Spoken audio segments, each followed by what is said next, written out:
Hi hello friends, welcome to our channel Srimati తేజుతో. ఈ వీడియోలో నేను రెగ్యులర్గా ఇంట్లో చేసుకునే నా స్టైల్ పన్నీర్ బటర్ మసాలా ఎలా చేయాలో చూపించబోతున్నాను. సో లేట్ చేయకుండా వీడియోలోకి వెళ్ళిపోదాం. వీడియోలోకి వెళ్ళే ముందు మన ఛానల్ కన్నా ఫస్ట్ టైం చూస్తున్నట్లయితే ప్లీజ్ సబ్స్క్రైబ్ చేయండి. వీడియో నచ్చినట్లయితే లైక్ చేయండి, షేర్ చేయండి. ముందుగా ప్యాన్ తీసుకొని అందులో ఒక స్పూన్ ఆయిల్ వేసుకోవాలి. తర్వాత దానిలో 2 మీడియం సైజు ఉల్లిపాయల్ని ముక్కలుగా కట్ చేసుకొని తీసుకోవాలి. అలాగే 5 మీడియం సైజు పండిన టమోటాలని తీసుకోవాలి.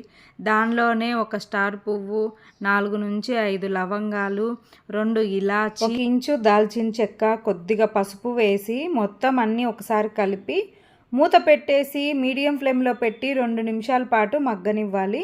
2 నిమిషాలు అయిన తర్వాత మూత తీసేసి తొక్క తీసి పెట్టుకున్న 15 వెల్లుల్లి రెబ్బలు, 2 ఇంచుల అల్లము, 2 టీ స్పూన్స్ జీడిపప్పు వేసి 1 నిమిషం పాటు వేగించుకొని మూత పెట్టేసి 1 నిమిషం పాటు వీటిని మగ్గనివ్వాలి. మూత తీసేసిన తర్వాత వీటిని సపరేట్ ప్లేట్లోకి తీసుకొని చల్లారనివ్వాలి. చల్లారిన వీటిని మిక్సీ పట్టుకొని పేస్ట్ లాగా చేసి పక్కన పెట్టుకోవాలి. ఇప్పుడు పన్నీర్ని తీసుకొని చిన్న చిన్న ముక్కలుగా కట్ చేసుకోవాలి. ఇక్కడ నేను ఈ కర్రీ కోసం అని చెప్పి 600 గ్రాముల పన్నీర్ని వాడుతున్నానండి.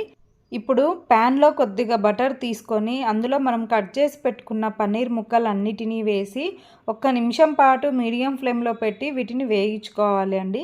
ఎక్కువసేపు వేపితే మళ్ళీ పన్నీర్ ముక్కలు గట్టిగా అయిపోతాయి. సో 1 నిమిషం అలా వేపేసి సపరేట్ ప్లేట్లోకి తీసుకొని చల్లారబెట్టుకోండి.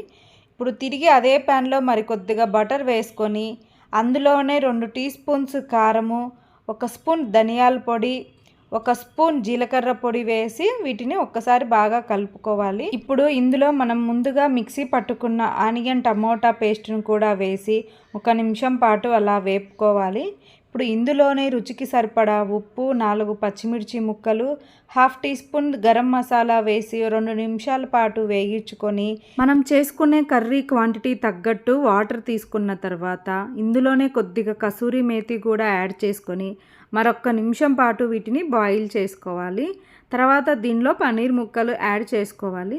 ఇక్కడ నేను పన్నీర్ ముక్కలు యాడ్ చేసే వీడియో క్లిప్పు మిస్ అయిందండి. పన్నీర్ ముక్కలు కూడా వేసేసిన తర్వాత మూత పెట్టేసి 2 నిమిషాల పాటు బాయిల్ చేసుకుంటే సరిపోతుందండి. ఇప్పుడు స్టవ్ ఆపేసి మీకు ఇష్టమైతే కొద్దిగా క్రీమ్ని కూడా యాడ్ చేసుకుంటే అంతేనండి, ఎంతో టేస్టీగా కమ్మగా ఉండే పన్నీర్ బటర్ మసాలా రెడీ.